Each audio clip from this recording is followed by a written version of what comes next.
Do you struggle with intrusive thoughts? Well, you're not alone. All of us do, at least to a certain degree.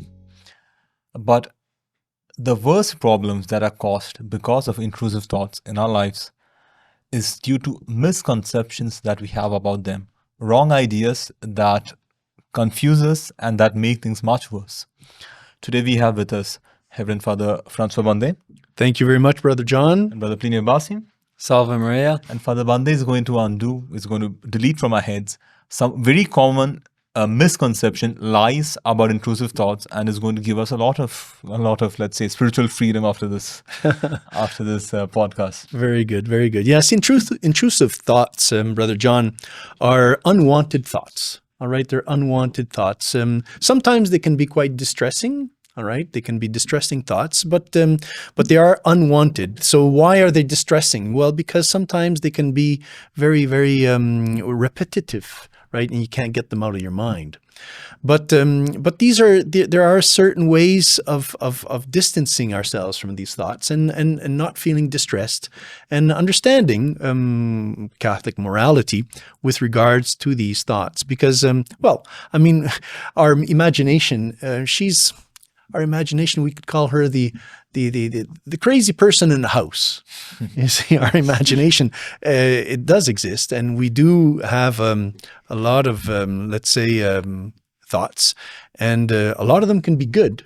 And when they're good, well, they're agreeable. But a lot of our thoughts can be bad thoughts. And that's where it becomes distressing, because we can, wonder, was that a sin or was that not a sin? You see, so when that's the danger that we can get into. Mm-hmm. So I think the first consideration that we have to do here with regards to intrusive thoughts, all right, is to always remember that we have to, in order for us to commit a sin, all right, there has to be a will, there has to be a desire to sin, and then there has to be also a delight in sinning. So if it's a kind of a thought that just passes our mind, all right, I want to rob a bank. Oh, there's some money there. I want to rob that money that's on the desk, all right? It's a thought. It's a temptation. Mm-hmm. But it's only a temptation at that point. You see, I didn't do anything. I came through my mind, etc. If I turn my mind and then I go back and I start thinking about the temptation, then that becomes a sin. But Father, just the fact that I'm trying to understand better the case that you just gave us. So somebody who was sees a bank, I could rob that bank, and imagines how he could possibly rob that bank, even if he does not have the intention of doing it. He just has a crazy idea. Okay, maybe I can enter through that window or do some crazy stunt and this and that. Is that already a sin at that point? Or only when he actually desires to rob the bank? Well, let's go to the Gospels. Remember how our Lord goes and says that, he says that we should not desire the wife of the third party. Mm-hmm. All right, and so he says, but someone who desires the wife already has desired her in his heart. Mm-hmm. All right. So there is a sin of desire. It's not only an action. See, it's not only acts that constitute a sin. Yeah. Exactly. Thank you. There is also bad desires. So an intrusive thought, all right, some people say that intrusive thoughts are never sinful. All right. That's wrong. Some people say that intrusive thoughts are always sinful. That's wrong too, okay? There's a balance. Mm-hmm. There's a balance here, all right? So intrusive thoughts are these thoughts that arise in our imagination, all right? That can be, like I said, good or bad, all right? Like if you have this imagination of being in heaven with the saints and the angels, well, that's a good thought. That's a good intrusive thought. Yeah. But many times we don't have those type of beautiful thoughts. I guess that good thought would be coming from your guardian angel or an inspiration which is given by... Yes, by the saints or by... Exactly. So it's... and it can be the fruit of prayer too. Prayer can also actually create an ambience, a situation where we start having these beautiful intrusive thoughts, of wanting to be good, wanting to be pure, wanting to be honest. But intrusive thoughts can be bad when these are bad thoughts. All right. And then the temptations, they come from the devil. Exactly. So this is when one starts to delight oneself. One starts to want to ponder. Think of Adam and Eve. Eve, how was she tempted by the devil? All right. The serpent. All right. The devil actually took on the image or possessed the devil, the serpent. All right. Took on the serpent and started to dialogue with Eve. What was her sin? Is that she responded to the dialogue. The serpent started to talk to her. She should have immediately rejected the serpent talking to her, knowing that was not natural. Mm-hmm. The serpent talking to her, this was not something that was good. She should have immediately rejected him. No, so she was curious. This is why there's a saying, curiosity killed the cat. All right. Curiosity is dangerous, very dangerous. We have to be careful because the devil uses curiosity in order to attract us, in order to kind of hypnotize us. Yeah. So intrusive thoughts begin by a curiosity, by wanting to dialogue with the thought. You have this I mentioned. All right. So you have, let's say, you pass by a store, and there at the doorstep of the store, let's say there's a bundle of money there. So of course someone dropped it. All right, somebody dropped this bundle of money, and so you pass by, you look at it first, and then you just keep on going. You say, oh, someone dropped their money. But then if you turn back and you say, oh, I'm going to give it back, then that's a good sign. But if you turn back and you say, oh, maybe I could acquire some of this money, that's an intrusive thought. All right. This is a temptation. So then how do you react to that temptation? You have to reject it. All right. But Eve, she started to dialogue with the temptation. She started to talk. She started to consider, the devil was saying, that apple, that fruit that's in the on the tree in the center of the paradise here, of the Garden of Eden, is actually a fruit that will give you special powers. And so Eve was interested. She said, "Oh, give me special powers." So she started to dialogue.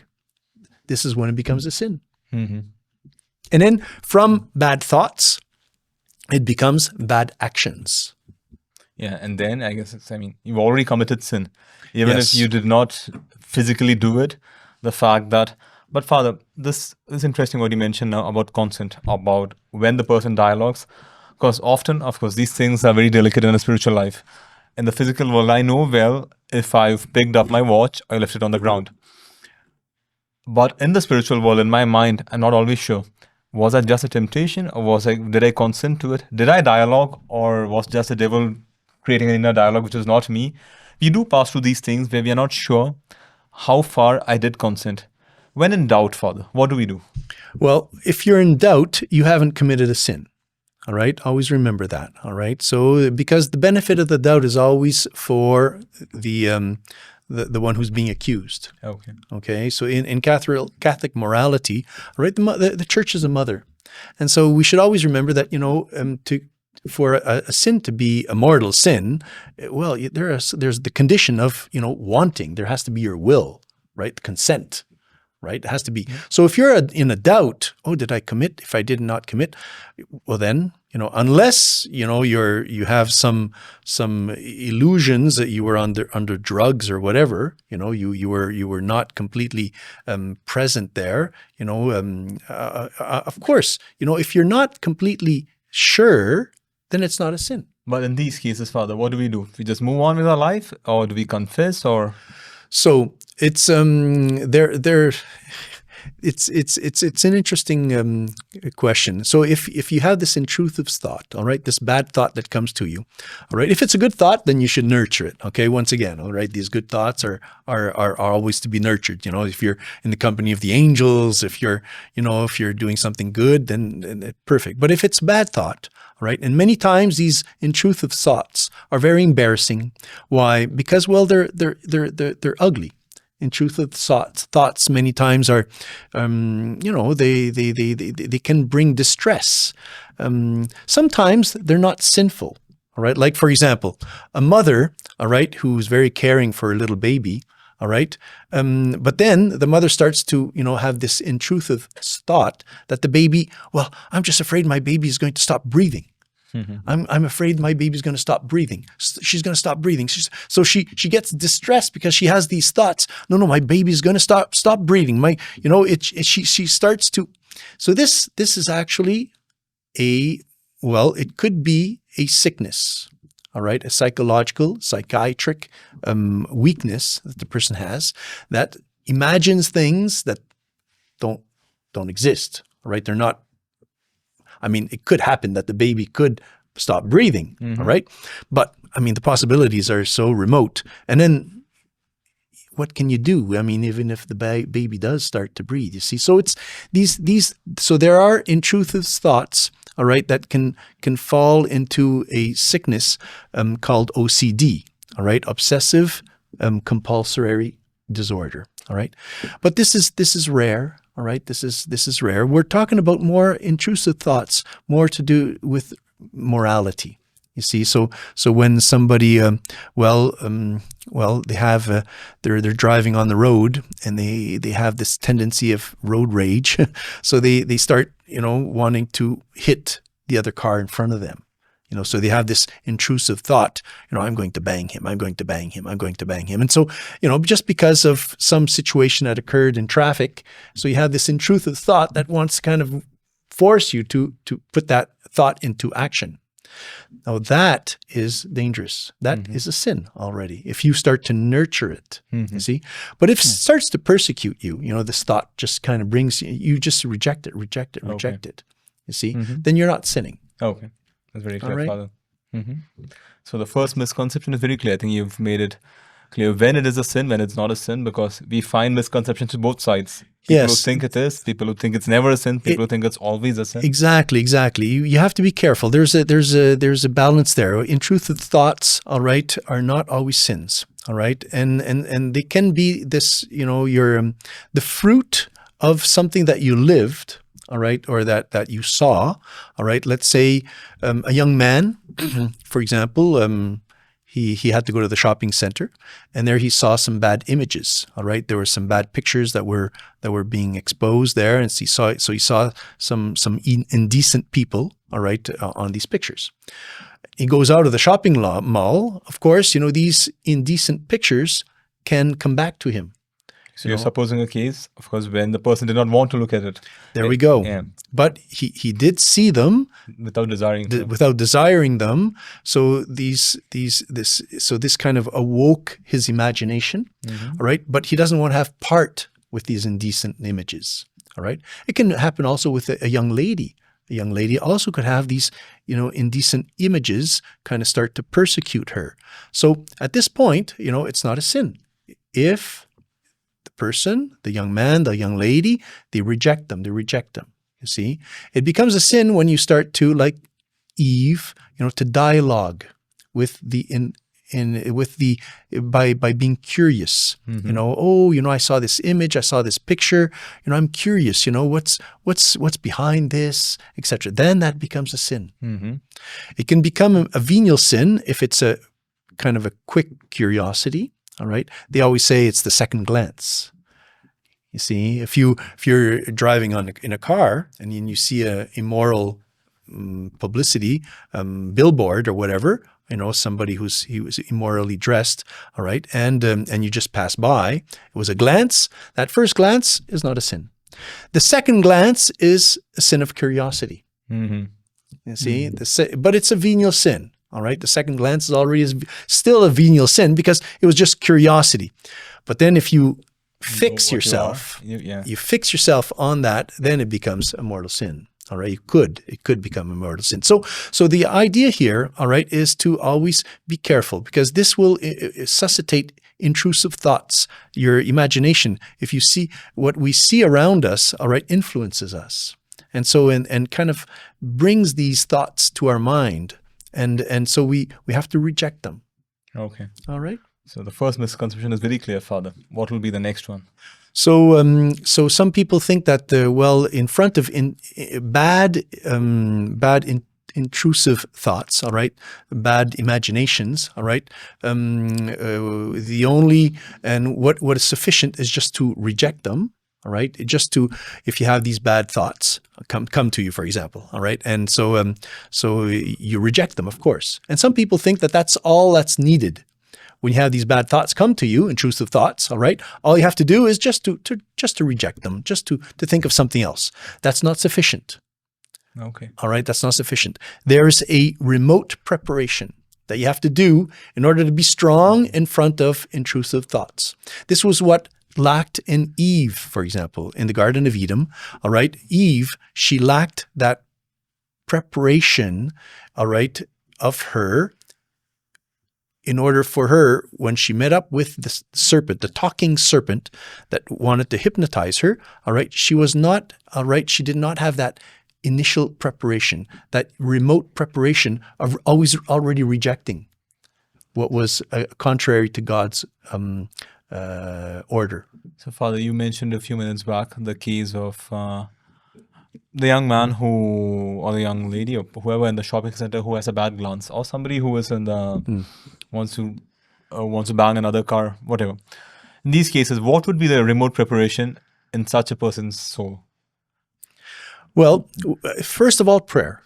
All right, Okay. remote preparation to intrusive thoughts, all right, to bad thoughts is prayer. If you pray, all right, then you're already shielding yourself. Mm-hmm. All right. What would be another preparation? Sacraments. If you participate in the sacraments, if you go to confession on a regular basis, these are all preparations. All right. And then, of course, us as slaves of Mary. All right, consecration. Someone who consecrates themselves to Mary, all right, by wanting to be under her mantle, then that's a remote preparation. That'll give you strength, because we have to always remember we are in a valley of tears here on earth, and the world is an evil place to live in, a dangerous place actually. Why? Because, well, there's enemies. There's the arch enemy of God, the devil, who's going to try to trick us. All right. So he prepares the ground. He knows that we're going to, if he tries to create a condition where we're going to have an impure thought. All right. He knows that we're going to reject that impure thought. Mm-hmm. The first temptation, we're going to reject it. But, he insists. He insists. So those thoughts come back, and they can be quite persecuting. Mm-hmm. And they can eventually kind of weaken our defenses. So this is why our defense is strong prayer. Mm-hmm. The sacraments, it's consecration. And Father, for like the example you gave, would avoid going to the mall be a preparation as well? Well, there you go.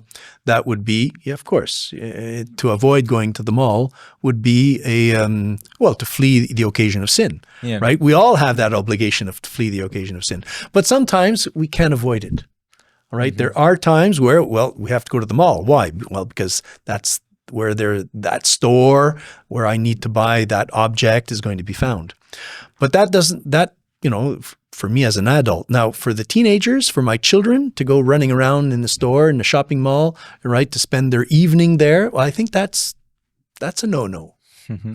You see, I think maybe by a parent allowing their children to run free in the shopping mall on Friday nights, they're participating in the devil's trick of putting their children in a state of, let's say, of being tempted. Mm-hmm. I remember Professor Pliny used to give this recommendation of for young men. Dr. Pliny Correia Oliveira, our co-founder, he used to mention this, that a young man who has to go to work, go to school or whatever, and on the way he knows that there's a billboard in a road with something inconvenient. There are many people who can pass through there who won't even realize, who won't even look up, but he knows that is a danger for him. He has fallen before. For him in concrete, he cannot pass there without. So take another route home. Wow, but that's ridiculous. He'll have to go walk another kilometer or go around. And all of this just not to pass on that road. It's to save his soul.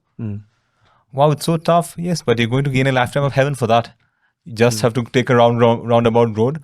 It does not mean that that picture should not have existed there, but it existing. Not everyone has that as an occasion of sin. But if it is for that person, For that person it is. So he should take the effort to Yeah. go around and take another road. and that besides helping him not fall into sin, that effort is an act of prayer because he's doing that out of love for God. He's doing that so as not to offend God, and he's going to receive a reward for that extra work. It's as though somebody went on a pilgrimage. Somebody walks to go on a pilgrimage. He's going to get a reward for that as though because he's doing that out of love for God. Because people think, I think many people don't realize the importance of remote preparation, what you just mentioned now. Once you Yes. think about it, no, I am too weak. You don't know how weak I am, or you don't know how strong the temptation is. Yes, temptation is strong, but did you prepare for it? There you go. Yes, absolutely. You have to always be vigilant, right? Vigilance.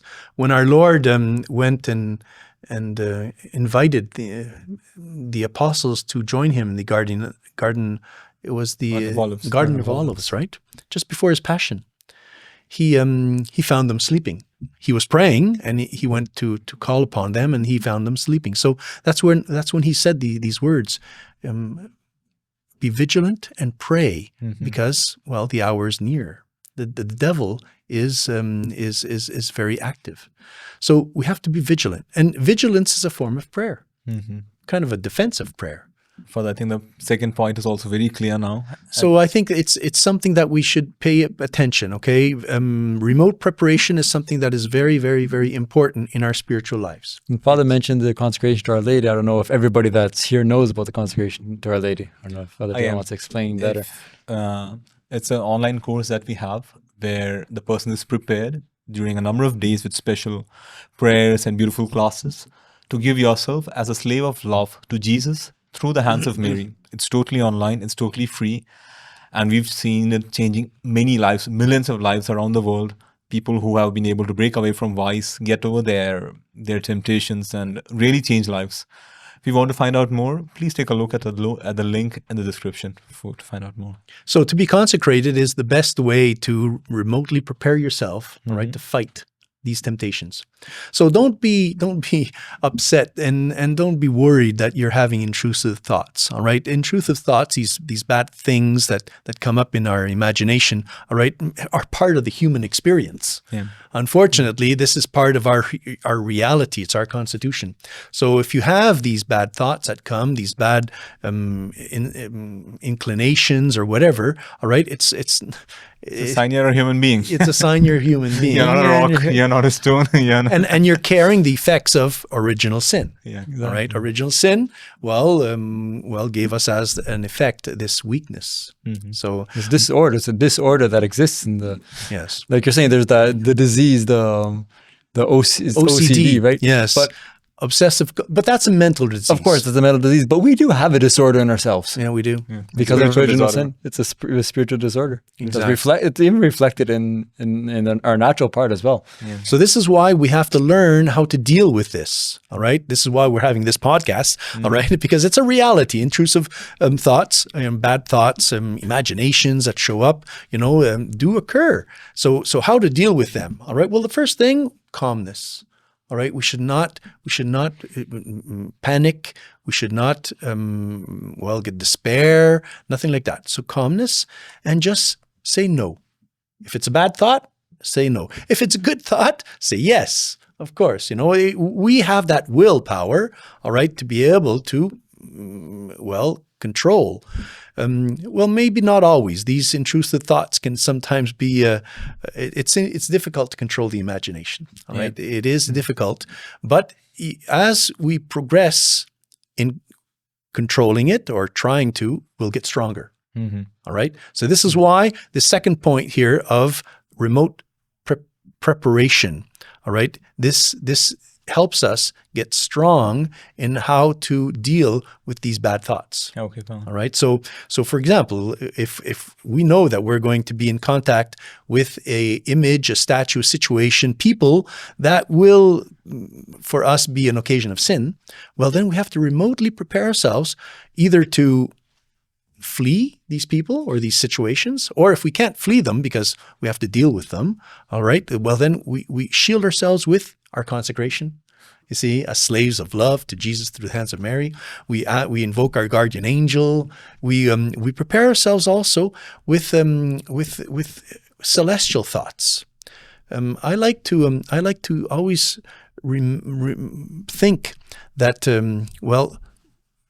Holy Scripture says, St. Paul says in his epistles, that we live in this world.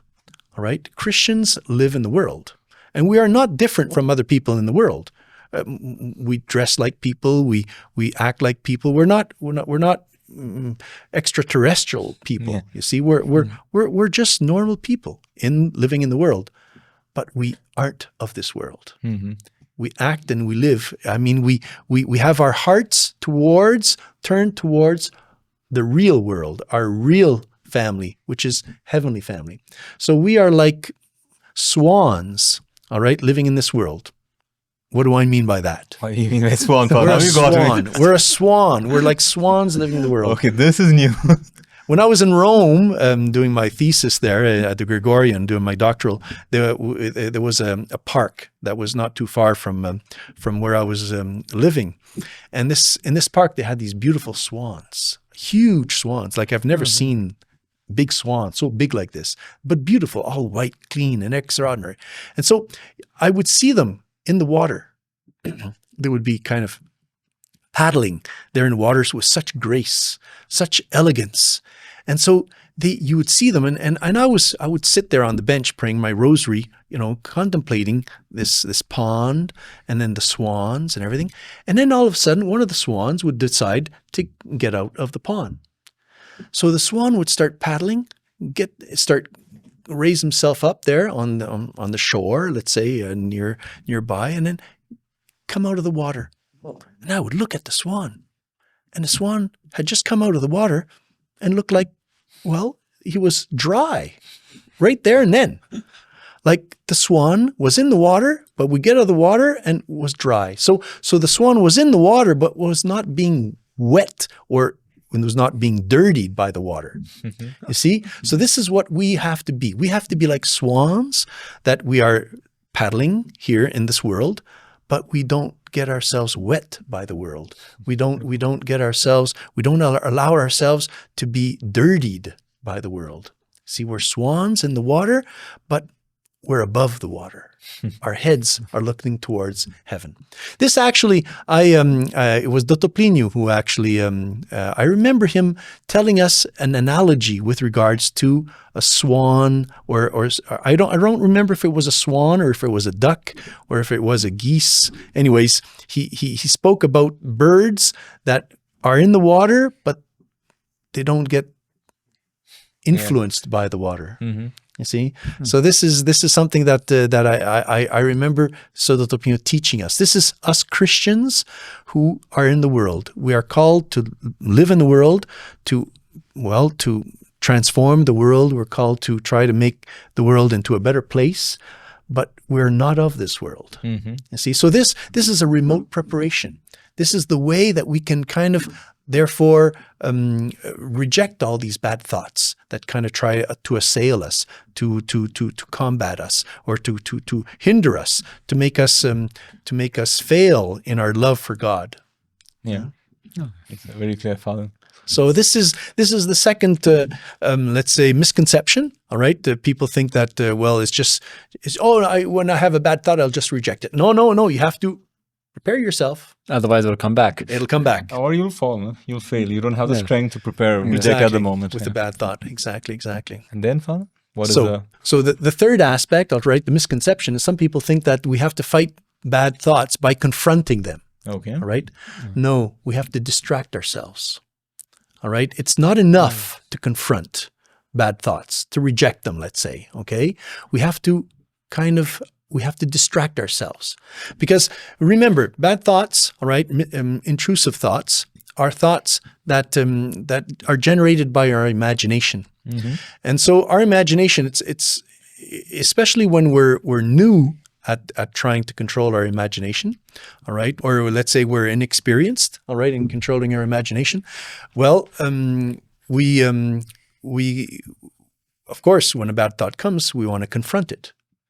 And why? We confront it because we want to reject it. Well, we have to learn how to not confront the bad thought. We have to learn not to confront the intrusive thought. We have to learn to distract ourselves. Because if that intrusive thought, all right, is insistent, always comes back, all right, this billboard that I saw, or let's say the money that I saw on the table, or let's say whatever that keeps on coming back, oh, I could be rich if I took that bundle of money, or whatever, or I could have some pleasure, if I delved into this bad thought or bad sensual pleasure, etc., etc. Well, if I have to learn to distract myself. So, Father, can you give an example of somebody who, let's say there's somebody who saw that money over there and wants to confront that bad thought instead of distracted himself, or somebody who saw a billboard? What would be the way of confronting it? What would be the wrong thing to do? Yes, well, the wrong thing to do would be to let's say you see this money there that is on the counter and that somebody else forgotten, all right, and so you're going to confront it. So you're going to look at the money and you're going to say, well, how much is there? I don't want it, but wow, that looks like it's abandoned. You're going to start dribbling with the temptation of seeing the money there and that there's nobody around. Mm-hmm. Instead of immediately, let's find an owner. Let's let's call somebody. Or let's say you're in your room and there's a bad thought that comes to you. Impurity, for example. Okay. So what do? You have this impure thought that comes to you. Well, the wrong thing to do would be to start, remembering the circumstances where you had that bad image. But why is that confronting, Father? Why do you call it confronting the? Because you're thinking about it. Mm-hmm. You see, you're trying to consider the circumstances where you had that bad thought. Uh-huh. So you start thinking about it, you start hating it. You say, "Oh, I'm going to look at it, or I'm going to think about it because I don't want to have anything to do with it." So this is confronting it. Mm-hmm. All right. So this is where you become weakened because you're confronting it, because you're thinking about it. You're considering it. Basically, you're kind of being hypnotized by it. Mm-hmm. In other circumstances, the right thing is to confront. Like if you're in a battle, if you imagine that you're actually in a battle, you have to consider what the enemy's like to see if you can, how to defeat him. But of course, like you're saying, these thoughts, we can't consider these thoughts to see how to defeat them. We have to. You have to flee from them. Or you have to change. You have to distract yourself from them. So what would be a good distraction? That's the example you just gave us. Somebody in his room, he has a bad thought of something which he didn't want to see, but comes to him. Right. How does he distract himself at this moment? Dr. Plinio, going back to our first founder, Dr. Plinio, he in one of the Saints of the Days, he gave a meeting, daily meeting almost to all of his spiritual sons. That was called the Saint of the Day, and he explained to us in one of these Saints of the Days that one way of kind of distracting oneself from bad thoughts, from being tempted by the devil, is to have good thoughts. Mm-hmm. You see, to have a kind of a catalog of things that you like to imagine. Let's say, Dr. Pino said, like for example, if somebody would like to one day be able to fly like a butterfly, or like an eagle, So then just start to imagine yourself flying like an eagle, flying like a butterfly, and to go and to visit all the different countries in the world as a butterfly or as an eagle. You see, there's nothing wrong, there's nothing sinful about imagining yourself as being an eagle, and you're distracting yourself from the bad thought. I think here was something you like to think about, something which attracts you naturally. Yes. Very interesting. So Dr. Pino said you should always have at least 4 or 5 distractions, things that you like to think about. Because you might not always want to think about being an eagle, but you might want to be, a dolphin, a fish, or you might like to just, I don't know, just be a star, or an angel. Or even things more real. Like I think Dr. Pliny used to say that when he was a little boy, he had gone to Europe by boat, A ship, a by transatlantic ship. a transatlantic ship. And so he would start thinking about the beautiful transatlantics that he had seen. Okay. And imagining himself going to Europe again on a transatlantic. Transatlantic. Yeah. Yes. I mean, today everybody has hobbies, has interests. I mean, some people might like, I don't know, stories, something that you read, or something from history, or a song that you like. We always have things. Everyone has things, or food. Food is something very attractive. It's sometimes to Yes. think about, to distract yourself. To distract yourself Something also. that you really like to. Exactly. So it's something that, these are, it's all Ignatian spirituality. Saint Ignatius of Loyola, in his spiritual exercises, he says, it's always the agere contra, to act against. So we have a bad thought. So what's the reaction? Do a good thought. Have a good thought. If you have a bad inclination, well, do a good action. Always do the contrary, because this is the way that you're going to strengthen yourself. You're also going to prepare yourself. It's going to be like a remote preparation, by doing the contrary of what, you're, because we all have these bad inclinations due to original sin. So we all have these imaginations sometimes. All right. And so we have to learn to cope with them, because they'll always appear. But we have to know how to deal with them. If these are bad thoughts that want to bring us to being disobedient, or want us to become violent, or want us to become impure, etc. So how to deal with them? Well, the first thing, all right, is to try to distract ourselves away from these bad thoughts.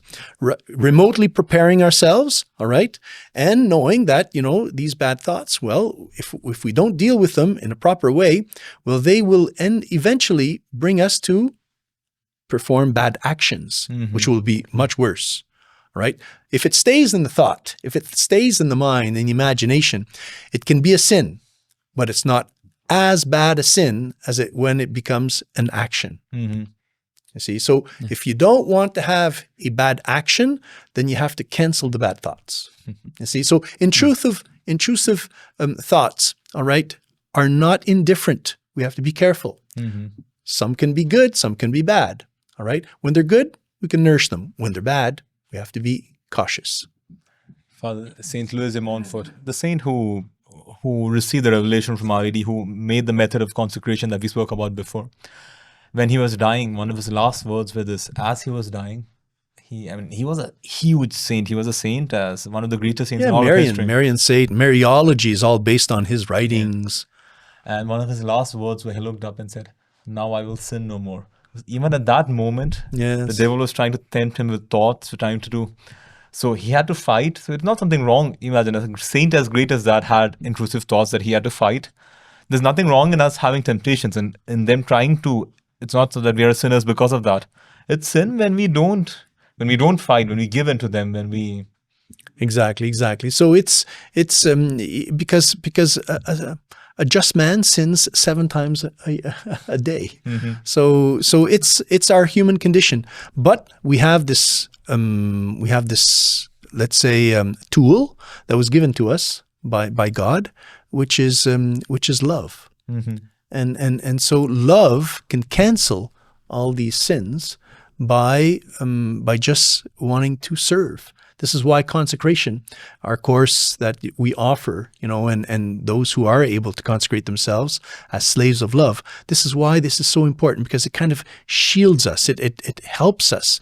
It nourishes us. It gives us that strength of being united to Our Lady, and by our union with her, then we are, with her help, able to overcome these temptations and to remain faithful. So of course, there's all kinds of ways of dealing with these intrusive thoughts, and they can become debilitating if we're not careful. All right, a lot of people become scrupulous because of intrusive thoughts. All right. So this is a reality. Maybe we could one day do another podcast on scruples. All That'd be right. In order to interesting. help people. All right. Because scruples is a reality, especially for people who are just beginning their spiritual lives. All right.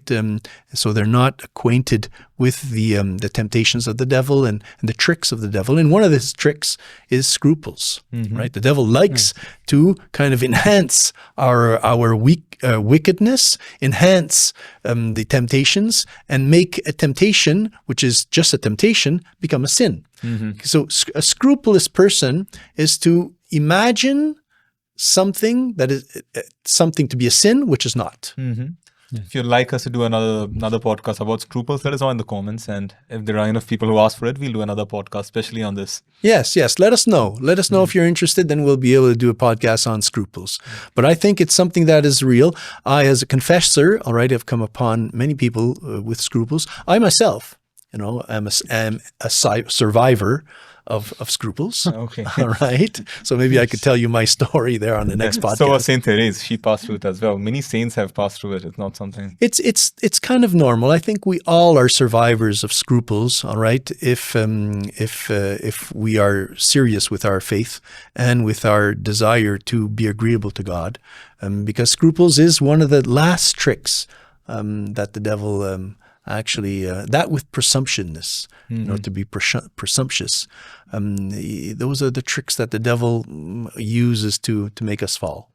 So I hope that was clear. I hope that was wonderful. The whole conversation is really clear. okay. Intrusive thoughts, something that is a reality, but not to be worried about. I mean, not to be, to lose one's calmness and to be nervous about and distressed.